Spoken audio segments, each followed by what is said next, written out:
Saudi वली अहद मोहम्मद बिन सलमान ने तमाम ममालिक से इसराइल को हथियारों की फराहमी रोकने का मुतालबा कर दिया। इसराइल गजा जंग पर ब्रिक्स ग्रुप ऑफ नेशंस के वर्चुअल सरबराही इजलास से खिताब में मोहम्मद बिन सलमान ने कहा कि दो रियासती हल से मुतालिक आलमी फैसलों पर अमल दरामद के अलावा फ़लस्तीन में सलामती और इस्तेहकाम हासिल करने का कोई रास्ता नहीं। चीनी सदर ने कहा, मसला फ़लस्तीन के मुनसिफाना हल के बगैर कोई पायदार अमन नहीं हो सकता।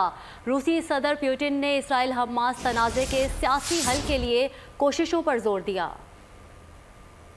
इजराइल हमास जंग कैसे रोकी जाए? ब्रिक्स ग्रुप ऑफ नेशंस के रुकन ममालिक सर जोड़कर बैठ गए। सऊदी अरब ने इजराइल को हथियारों की फराहमी रोकने का मुतालबा कर दिया। इजराइल गजा जंग पर वर्चुअल सरबराही इजलास से खिताब में वली अहद मोहम्मद बिन सलमान ने तमाम ममालिक से इजराइल को हथियारों की फराहमी रोकने का मुतालबा करते हुए वाज़ेह किया कि दो रियासती हल से मुताल्लिक आलमी फैसलों पर अमल दरामद के अलावा फ़लस्तीन में सलामती और इस्तेहकाम हासिल करने का कोई रास्ता नहीं। चीनी सदर शी जिनपिंग ने कहा, मसला फ़लस्तीन के मुनसिफाना हल के बगैर कोई पायदार अमन नहीं हो सकता। चीनी सदर ने फरीकैन पर जंग बंदी, शहरियों पर हमले रोकने, कैदियों की रिहाई और गजा में इंसानी इमदाद के महफूज रास्ते यकीनी बनाने का मुतालबा किया। रूसी सदर पुतिन ने कहा, ब्रिक्स इजराइल फ़लस्तीन तनाज़े के सियासी हल के लिए मौसर किरदार अदा कर सकता है। सदर पुतिन ने अमेरिका को मशरिक़ वस्ता में नए बहरान का जिम्मेदार करार दिया। ब्रिक्स ग्रुप ऑफ नेशंस के रुकन ममालिक ब्राज़ील, रूस, भारत, चीन और जनूबी अफ्रीका वर्चुअल इजलास में शरीक हुए।